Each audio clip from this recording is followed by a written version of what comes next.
Somalian ripped off that state for billions of dollars. The most effective drug-seizing teams in the entire country. Video from the ICE agent involved in this week's shooting in Minnesota. It was 4:22 in the morning in Minneapolis, Minnesota.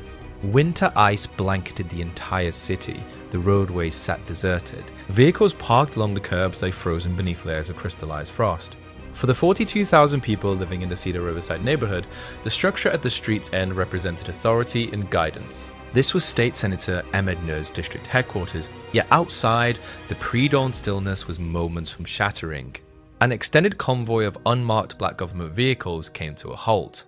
58 federal agents representing both the FBI and DEA emerged gradually into the punishing cold. No emergency sirens sounded, no flashing warning beacons, only determined purpose. The agents assembled in formation at the primary entryway, identification badges concealed, firearms at the ready. A battering ram struck against the substantial oak entrance. The first blow, then a second. Upon the third impact, the doorframe gave way. Federal law enforcement, advance, advance. Officers surged inside, methodically clearing each space with tactical precision. First, understand that 80,000 Americans of Somali heritage reside in Minnesota. In the near future, potentially 100 ICE operatives could be focusing on them as they live in this area. Many understandably feel apprehensive. Tactical flashlights pierce the shadows throughout the senator's workspace. Rather than benign filing cabinets or letters from constituents, they revealed the operational framework of a criminal syndicate. Concealed behind a fabricated ventilation grate positioned near the primary workstation, officers extracted 203 sealed packages of premium quality cocaine. Every package bore a cartel identification mark.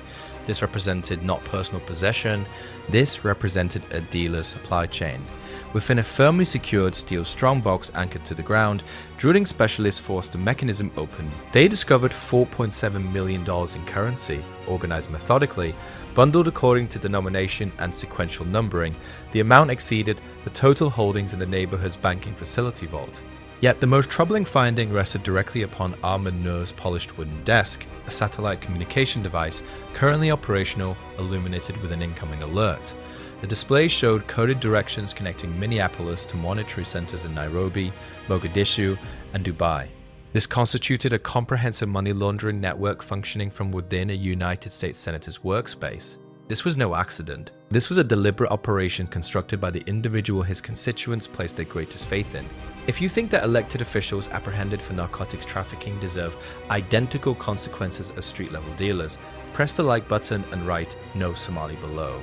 As the probe expanded, the sense of violation intensified. State Senator Ahmed Nur, presently 58 years of age, had been regarded for years as a connector between different cultures. During public appearances, he addressed topics of education and community protection. In reality, he exploited that position to construct a criminal enterprise. FBI operatives conducted a raid on a Bloomington establishment on Thursday following prosecutors' allegations that it defrauded Medicaid. Throughout more than 6 years, that enterprise evolved from political aspiration to systematic criminality. Hidden beneath the respectable exterior, nearly invisible to ordinary citizens, an illicit infrastructure was expanding. Via $2,790 million in currency and $220 million in financial transfers flowed through initiatives associated with his identity.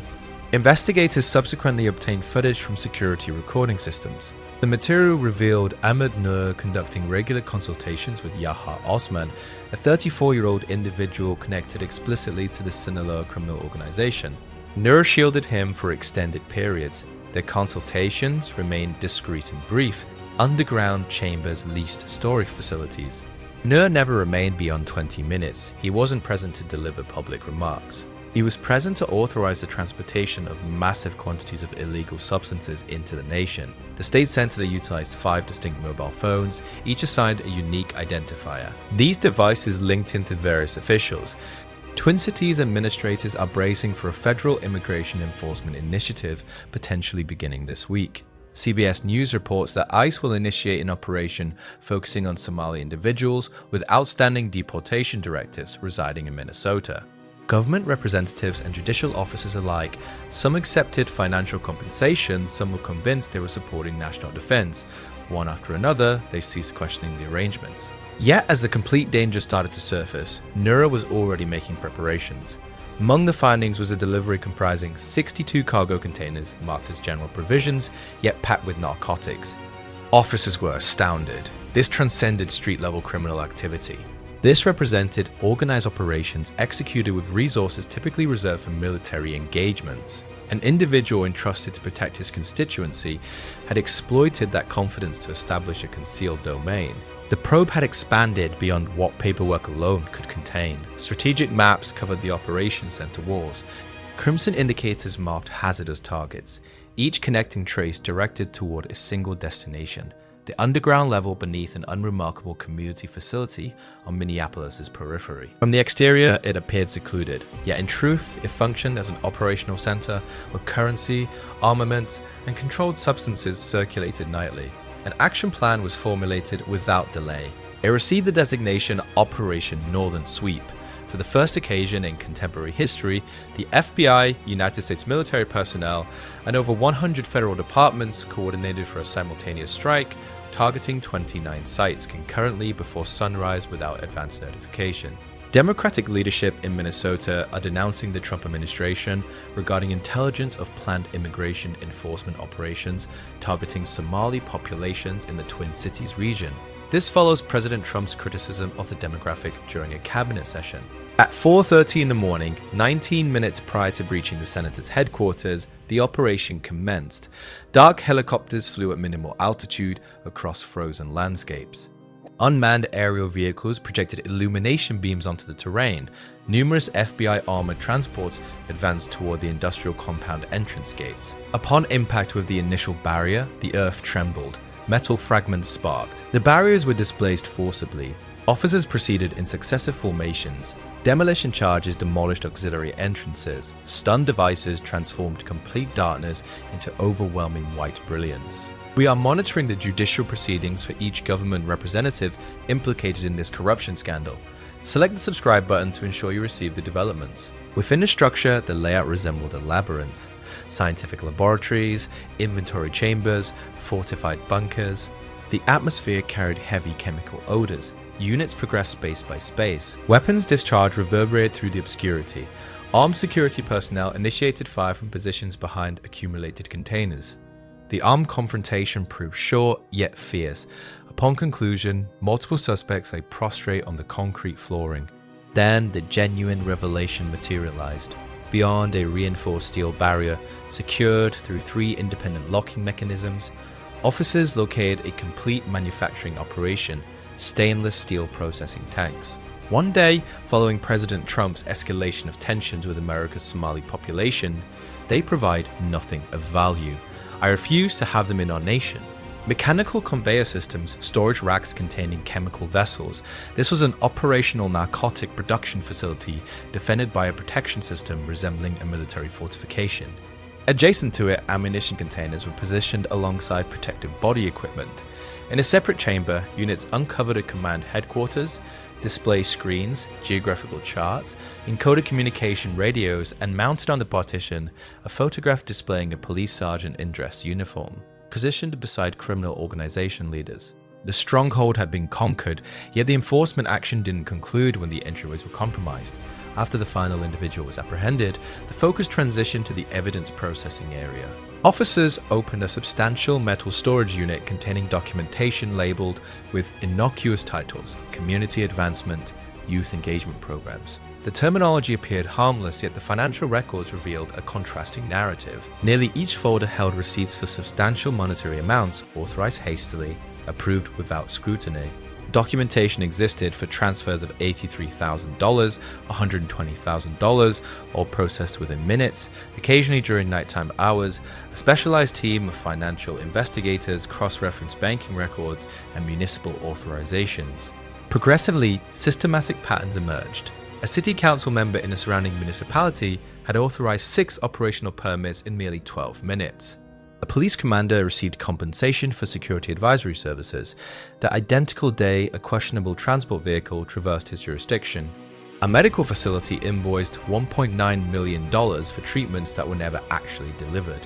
One senior administrative assistant who had served at municipal offices for 27 years started weeping upon viewing the paperwork. "I provided them those authorizations because they claimed it benefited the young people," she said quietly. The reality proved burdensome.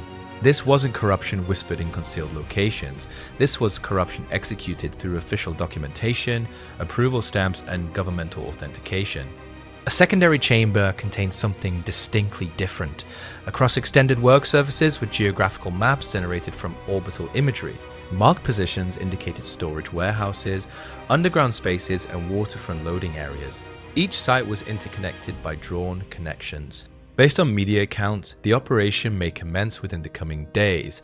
The action arrives as President Trump has criticized Somali populations with progressively provocative language. The visual resembled a network structure, not a criminal concealment location, but a distribution infrastructure. Positioned near the geographical charts were handwritten record books.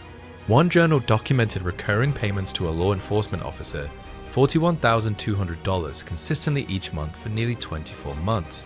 A separate listing displayed names of modest commercial establishments. Adjacent to each business name appeared a numerical value. Several amounts were minimal, $600, alternative entries were substantially elevated, $37,000. Zero services were actually rendered, the currency simply relocated. Electronic correspondence existed additionally. One communication stated, "Process the transfer, zero postponement." An alternative message indicated, "Storage facility prepared. Refrain from examination." As the documentation was organized, a troubling understanding developed. The criminal network wasn't established by external threats, it was constructed by internal participants who permitted its existence. Each official document had received authorization, each shipment had been allowed passage. During the late afternoon period, a restricted briefing was conducted. The chief prosecutor stood before an extended conference surface. Her vocal delivery remained composed. "We are not examining a singular criminal," she stated. "We are examining an organizational structure. A structure that has functioned for years embedded within public administration." When daylight returned following the enforcement action, Minneapolis appeared unchanged from a distance. Yet when residents emerged outdoors, they perceived something altered. The metropolitan area felt more subdued. The emergency vehicle lights had disappeared, yet the yellow barrier tape persisted on doorways and perimeter fencing. And consequently, in conversations with numerous individuals who presently reside and maintain employment there in that municipality, they have witnessed substantial amounts of this confrontation, though they emphasize that it is concentrated to specific sections of the city. Particularly, community members remained on their entrance areas longer than customary. Morning publications arrived early. The headline text was prominent. "Significant enforcement action in Minneapolis, 29 sites targeted. 245 kilograms of controlled substances confiscated, $52 million in currency retrieved." For numerous long-time inhabitants, the statistical figures proved challenging to accept. They placed confidence in the facilities where the operations occurred. They contributed donations.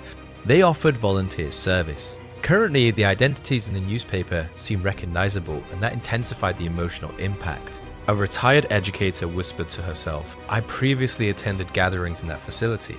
She wasn't experiencing anger. She felt wounded. She had maintained belief in the individuals who operated there. Throughout local coffee establishments, discussions remained hushed. "I never imagined this scenario could materialize here." One gentleman remarked, "We cast our votes for him. He presented as an honorable person." At a neighborhood eating establishment, gentlemen in substantial winter garments gathered around an extended dining surface. One individual tapped the newspaper and stated, "If a judicial officer and a state senator can engage in this conduct, whom can we place our trust in?" 7 days following the enforcement operations, the judicial building steps were densely occupied. Several individuals carried signs, "We are entitled to the truth." Who safeguarded our interests? This wasn't a hostile assembly, this was a disillusioned gathering. Financial institutions were more reserved. A modest branch facility in the city's northern section suspended operations for 72 hours. Its administrative director had been taken into custody. Parents experienced anxiety. They recalled the transport vehicles stationed outside educational facilities 7 months prior. One mother expressed, "I feel deceived. I assumed it was educational materials." Confidence had become the initial casualty. Yet within that quietness, something alternative initiated. Community members monitored each other's well-being. Entry doors that had been secured exclusively at nighttime were currently locked throughout daylight periods. Fear wasn't the transformative element. Awareness was. They had discovered that threats didn't exclusively originate externally. Occasionally danger emerged from within their established institutions. Nobody asserted the municipality was restored. Restoration requires time, yet residents were communicating once more. The enforcement actions had concluded, yet the ramifications were just commencing. The population currently confronted a new and challenging inquiry. How does one reconstruct confidence after it's been violated? A journalist inquired of a federal officer, has the threat been eliminated? He responded with a measured expression.